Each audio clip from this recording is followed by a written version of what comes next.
స్వచ్ఛమైన నాణ్యమైన గౌదర్పార్ పూజా ఉత్పత్తులు www.gaudarpar.com ద్వారా ఆన్లైన్ లో ఆర్డర్ చేయండి. మీ ఇంటిని దేవాలయంగా మార్చుకోండి. Welcome to Suman TV. నేను మీ సుమన్ టీవీ నాగ్. కోల్కతా ఇన్సిడెంట్కి సంబంధించి టైం లైన్తో సహా ఏం జరిగింది, ఆగస్ట్ 9th నుంచి కనుక చూసుకుంటే ఆ హోల్ డే ఏం జరిగింది, దాని తర్వాత కోర్ట్ ట్రయల్స్లో ఏం జరిగాయి, సిబిఐ ఎంక్వైరీలో ఏం జరిగింది, అట్ ద సేమ్ టైం ఈ వీడియో కనుక పూర్తిగా మీరు చూస్తే చివరిలో ఒక కొత్త కోణంలో ఇంకొక అంశం కూడా బయటికి రావడం జరిగింది. మీరు కూడా షాక్ అవుతారు, అవునా ఈ విధంగా జరిగిందా అనేటువంటి విషయం అయితే బయటకు వస్తూ ఉంటుంది.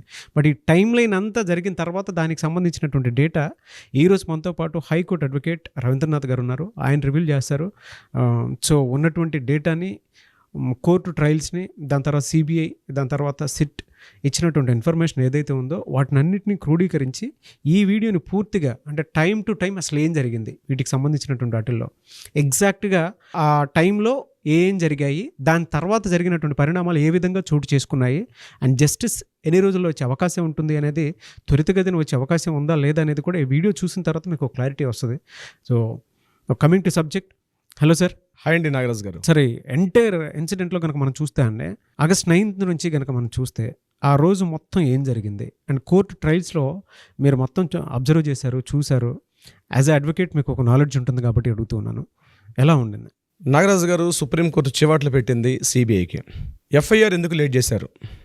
మార్నింగ్ 9:30కి ఇన్సిడెంట్ చూసినట్లయితే ఈవినింగ్ 11:45 కంటే మోర్ దెన్ 10 hours పైనే ఎందుకు ఎఫ్ఐఆర్ లేట్ అయింది అనే విషయం మీద గట్టిగా చివాట్లు పెట్టినప్పుడు సిబిఐ నిన్న హైకోర్టులో తన ఒక కవర్లో సబ్మిట్ చేసింది. తన ఫైల్ని సబ్మిట్ చేసినటువంటి కొన్ని కీలక అంశాలని నేను ఈ వీడియోలో మీకు రివీల్ చేసే ప్రయత్నం చేస్తాను. ఉదయం మార్నింగ్ 9:30కి ఒక PGT student RG Kar medical college హాస్పిటల్లో ఏదైతే సంఘటన జరిగిందో ఆ సెమినార్ 3rd floorలో ఉన్న సెమినార్ హాల్కి ఫస్ట్ టైం మార్నింగ్ 9:30కి ఒక పీజీటీ స్టూడెంట్ చూడడం జరిగింది. చూసిన వెంటనే దగ్గర ఉన్న వాళ్ళకి ఇన్ఫర్మ్ చేశాడు. 9:30కి అక్కడి నుంచి ఫోన్ లోకల్ పోలీస్ స్టేషన్, తలా పోలీస్ స్టేషన్కి ఇన్ఫర్మేషన్ వెళ్ళింది. తలా పోలీస్ స్టేషన్ రికార్డ్స్ ప్రకారం మార్నింగ్ 9:30కి ఫోన్ వచ్చింది. అందులో GDE 542 అనే నెంబర్ నోట్ చేశారు. ఆ నెంబర్ ఏంటంటే ఎట్లయితే మన తెలంగాణ రాష్ట్రాలు ఎలా అయితే మనకు ఉంటుందో 100 నెంబర్కి కాల్ చేస్తే రికార్డ్ ఎట్లా అవుతుందో అక్కడ వెస్ట్ బెంగాల్లో ఈ ఫస్ట్ అంటే జనరల్ డైరీ అని ఒక డైరీ ఉంటుంది. ఆ diary report number 542 GDE information number అని చెప్పి రికార్డ్ చేశారు ఎట్ ద టైమ్ ఆఫ్ 9:30. ఎప్పుడైతే ఇన్ఫర్మేషన్ వచ్చిందో పోలీసులు ఇమ్మీడియట్గా 10:10 అక్కడి నుంచి సంఘటన స్థలానికి వెళ్ళారు.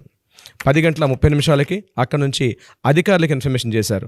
ఇన్వెస్టిగేషన్ ఆఫీసర్స్కి, అదేవిధంగా ఫోరెన్సిక్ వాళ్ళకి, వీరందరికీ కూడా సంఘటన స్థలానికి వెళ్ళి ఇన్ఫర్మేషన్ చేశారు.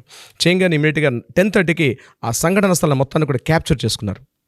కంప్లీట్ అది ఏదైతే ప్లేస్ ఉందో దాన్ని క్యాప్చర్ చేసుకున్నారు at the time of 10:30. Local police station information అయిన తర్వాత పేరెంట్స్కి 10:52కి ఫస్ట్ టైం పేరెంట్స్కి ఇన్ఫర్మేషన్ వెళ్ళింది కాలేజీ యాజమాన్యం నుంచి. At the same time police నుంచి కూడా మీ అమ్మాయి ఇక్కడ ఏదో జరిగింది, అనుమానాస్పద మృతిగా ఉంది, మీరు వచ్చి విజిట్ చేయండి అని చెప్పి మార్నింగ్ 10:52కి ఫస్ట్ టైం ఫోన్ వెళ్ళింది. 11:30కి 10:30 to 11:30 మధ్యలో గ్యాప్లో ఆ సంఘటన స్థలాన్ని అంతా క్యాప్చర్ చేసింది. 11:30 ఈ టైంలో మొత్తం అధికారులందరూ కూడా అక్కడ రావడం జరిగింది. Including photographer, forensic lab officers అందరూ కూడా ఆ ప్లేస్ రావడం, విజిట్ చేయడం జరిగింది. 11:30 నుంచి ఇంకా వాళ్ళు అక్కడ ఆ సంఘటన స్థలాన్ని పూర్తిగా వాళ్ళు ఎంక్వైరీ చేయడం మొదలుపెట్టారు. సాక్ష్యాధారాలను సేకరించే పనిలో పడ్డారు. ఒకటి ఇన్వెస్టిగేషన్ చేసుకుంటూ వెళ్ళారు. At the time of 12:30 Calcutta police commissioner ఆ ప్రాంతాన్ని విజిట్ చేశారు. 1:30 వరకు టోటల్గా క్యాప్చర్ చేసి 2.5 hours పూర్తిగా ఆ ప్లేస్ని ఇన్వెస్టిగేషన్ చేసిన తర్వాత అప్పటి వరకు ఈ పేరెంట్స్ వచ్చారు. ఇమ్మీడియట్గా ఎప్పుడైతే ఇన్ఫర్మేషన్ వచ్చిందో పేరెంట్స్ బయట ఆర్తనాదాలు చేస్తున్నారు. కొన్ని వేల మంది, లక్షలాది మంది స్టూడెంట్స్, ఎంటైర్ పబ్లిక్ కూడా ఒకరు ఆర్జికర్ మెడికల్ కాలేజ్ మొత్తాన్ని వచ్చేసారు.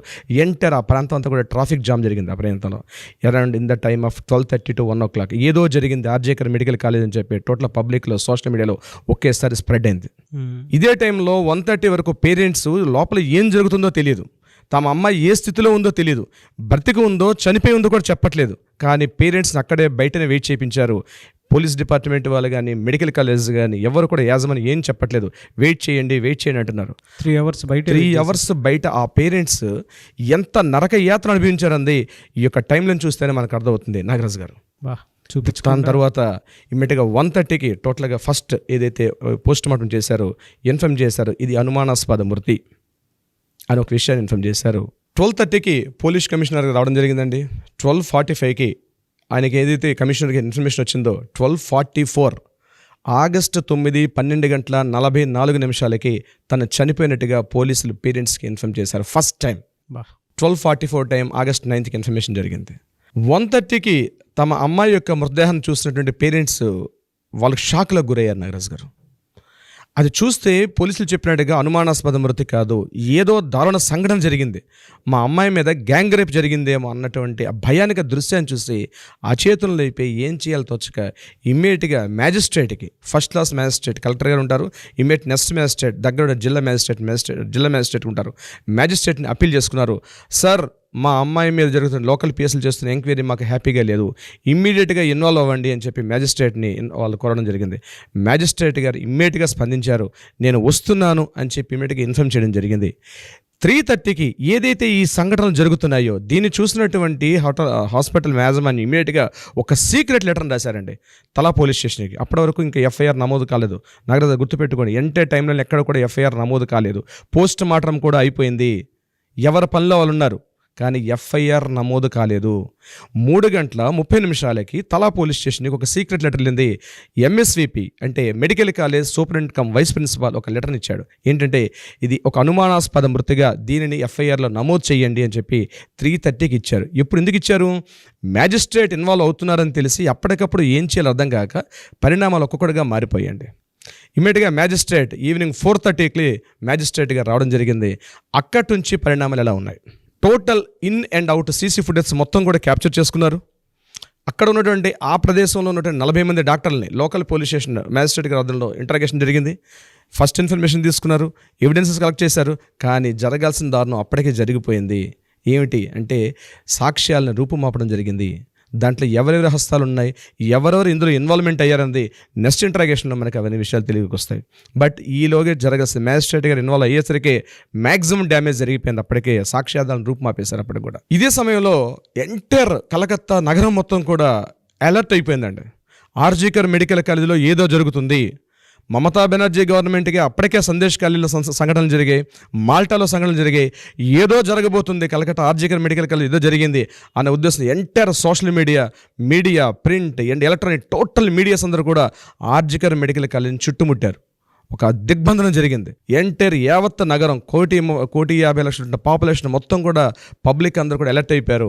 ఆర్జీకర్ మెడికల్ కాలేజ్ వైపు టోటల్ చూపంతా కూడా అటువైపే జరిగింది. రాత్రి 8:30 నుంచి 10:30 మధ్యలో హడావుడి మంత్రాలు జరిగాయి. ఆర్జీకర్ మెడికల్ కాలేజ్ ప్రతి పాయింట్, ప్రతి హాల్, ప్రతి ఎమర్జెన్సీ వార్డ్ చూడండి నాగరాజు గారు. నేను చెప్తున్న ఒక విషయాన్ని, మెడికల్ కాలేజీలు అంటే కొన్ని వేల మంది రోగులు ఉంటారు. జరిగిన సంఘటన స్థలం ఎక్కడో బయట జరగల, ఎక్కడో రోడ్డు మీదనో మరో ప్లేస్లో హాల్లో జరగలేదండి. కొన్ని వేల మంది రోగులు ఉన్నటువంటి ప్రదేశం. అక్కడ రకరకాల వ్యాధిగ్రస్తులు ఉంటారు.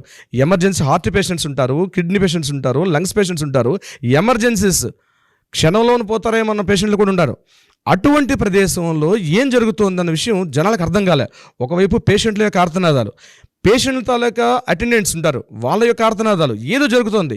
ఏం జరిగింది? బాంబు పెట్టారా? ఏదో మర్డర్ జరిగింది, ఇదేమైనా టెర్రరిస్ట్ మూమెంట్ జరిగిందా అన్న ఒక ఇంటెన్సిటీ ఆ కాసేపు మార్నింగ్ 9:30 to 10:30 వరకు ఎంటైర్ కలకత్తా నగరం అలర్ట్ అయిపోయిందండి. ఏం జరుగుతుందో తెలియదు, ఇన్ఫర్మేషన్ బయటకు చెప్పట్లేదు, మీడియాని లోపలికి రానియట్లేదు.